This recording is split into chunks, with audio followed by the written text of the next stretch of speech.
Assalamualaikum warahmatullahi wabarakatuh, sahabat literasi di mana saja Anda berada. Salam jumpa dengan saya Didi Junedi dalam channel YouTube Ngaji Literasi. Inspirasi tiada henti, berkarya tanpa jeda, bermanfaat sepanjang masa. Sahabat literasi yang berbahagia, ini adalah tayangan perdana saya di channel YouTube ini yang saya maksudkan untuk menghadirkan motivasi, semangat, inspirasi pada siapa saja yang ingin memulai menulis, sedang menulis atau akan terus menulis. Ya, perkenalkan, saya Didi Junedi, penulis buku-buku motivasi Islami yang sudah alhamdulillah melahirkan ada sekitar 20-an buku diterbitkan secara nasional di beberapa penerbit mayor, baik di Gramedia, kemudian di Tiga Serangkai, di KOF, di beberapa penerbit lainnya, dan juga menerbitkan buku secara pribadi atau self publishing. Nanti kita akan bicara lebih banyak tentang itu. Nah, untuk pertemuan perdana kali ini, tema kita adalah motivasi menulis. Baik sahabat yang berbahagia, apa sebetulnya yang memotivasi seorang untuk menulis? Tentu macam-macam ya jawabannya. Ada yang ingin mendapatkan, mohon maaf, materi, berarti royalti buku atau honor tulisan. Ada yang ingin terkenal, populer, ingin diakui keberadaannya, eksistensinya, status sosialnya, dan sebagainya. Baik, dalam perjumpaan perdana kita kali ini, saya akan membahas minimal ada 6 ya, ada 6 motivasi orang menulis. Ya, tentu nanti bisa bertambah ya. Silahkan nanti pembaca, pemirsa menambahkan beberapa motivasi lainnya. Motivasi yang pertama ini yang tadi saya sebut di awal, yaitu tentang materi. Sekali lagi, ini mohon maaf. Dulu pun saya seperti itu, awalnya menulis karena ingin mendapat fee, mendapat honor, mendapat royalti. Tapi itu dulu ya, dulu. Nah, apakah salah orang motivasi menulis untuk mendapat materi? Tidak salah. Tetapi bukan itu yang utama. Karena ketika seorang itu motivasi awal menulis itu hanya sebatas materi, yakinlah tidak akan bertahan lama. Karena tidak seindah yang dibayangkan ya. Baik itu honor artikel di koran, majalah atau yang lainnya, ataupun bahkan royalti buku. Nah, kita akan bahas itu di tema-tema berikutnya ya. Jadi motivasi yang biasa hadir, materi, ingin mendapatkan tadi honor ataupun fee atau royalti, itu motivasi yang paling rendah lah saya kira. Nah, kita naik lagi ke motivasi berikutnya. Ada orang yang motivasinya itu bukan sebatas materi, tetapi ya mungkin dia seorang yang ingin tampil di publik, ingin dikenal eksistensinya, sehingga lebih pada motivasi popularitas ya, atau keterkenalan, kemasyhuran. Ini juga boleh, tapi bukan yang utama lagi-lagi. Mohon maaf. Kenapa? Karena kalau kita melihat yang penulis-penulis yang sudah mapan ya, semisal dulu misalnya ada Kang Abik ya, Habibur Rahman Shirazi dengan Ayat Cintanya yang begitu booming sampai difilmkan, dan beberapa novel lainnya bestseller semuanya.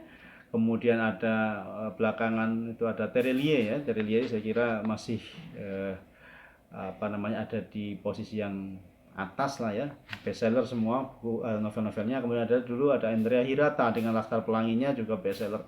Nah, kalau kemudian kita tujuan utamanya adalah popularitas, itu juga tidak bertahan lama, karena bisa jadi kita belum kunjung populer meskipun sudah menulis banyak artikel, buku dan sebagainya, tapi tujuannya belum tercapai, ya udah kita capek situ. Kemudian yang berikutnya motivasi sebagai pengakuan status sosial.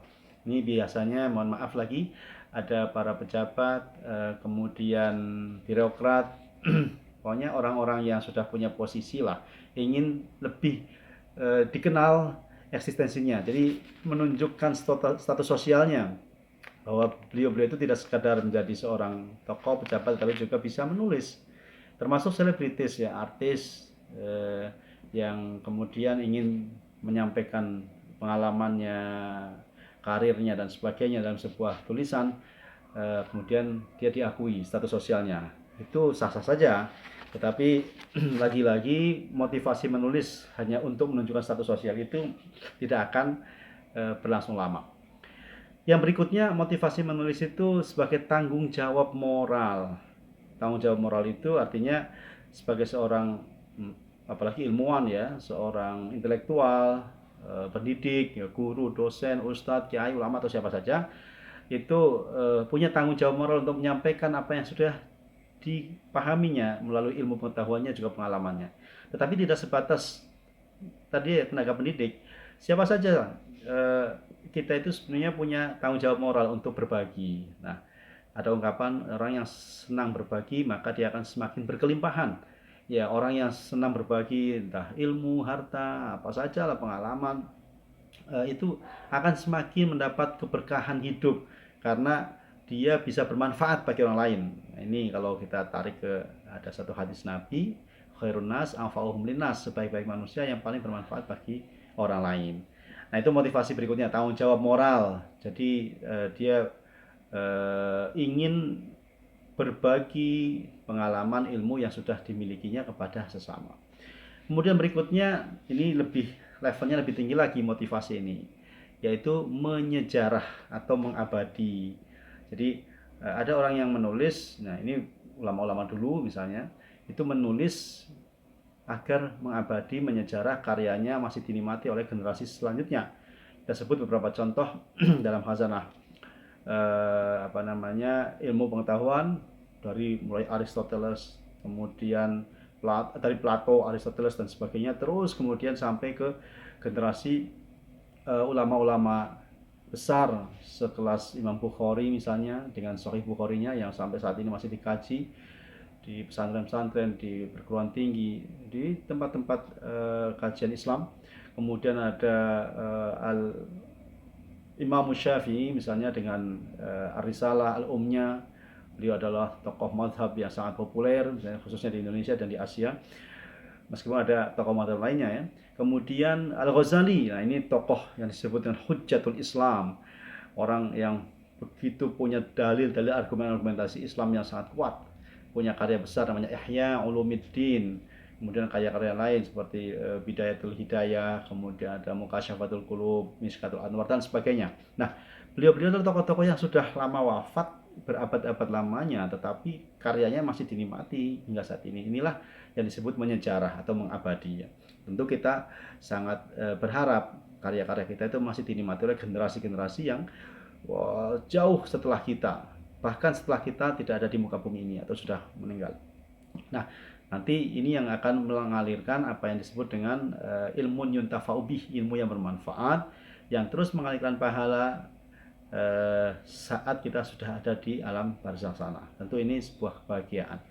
Kemudian yang terakhir, ini versi saya ya, terakhir versi saya adalah investasi akhirat. Nah, ini yang paling tinggi. Jadi motivasi menulis kalau sudah investasi akhirat atau ibadah hanya berharap ridho Allah, ini yang tidak akan pernah dikalahkan oleh mood apapun. Jadi orang kalau sudah pada level yang ini, motivasinya hanya ingin mengabdi kepada Allah dan berbagi kepada sesama agar kelak dipertanggungjawabkan di hadapan Allah ilmu dan pengalaman yang dimilikinya, itu beliau atau dia bisa memberikan yang terbaik di hadapan Allah.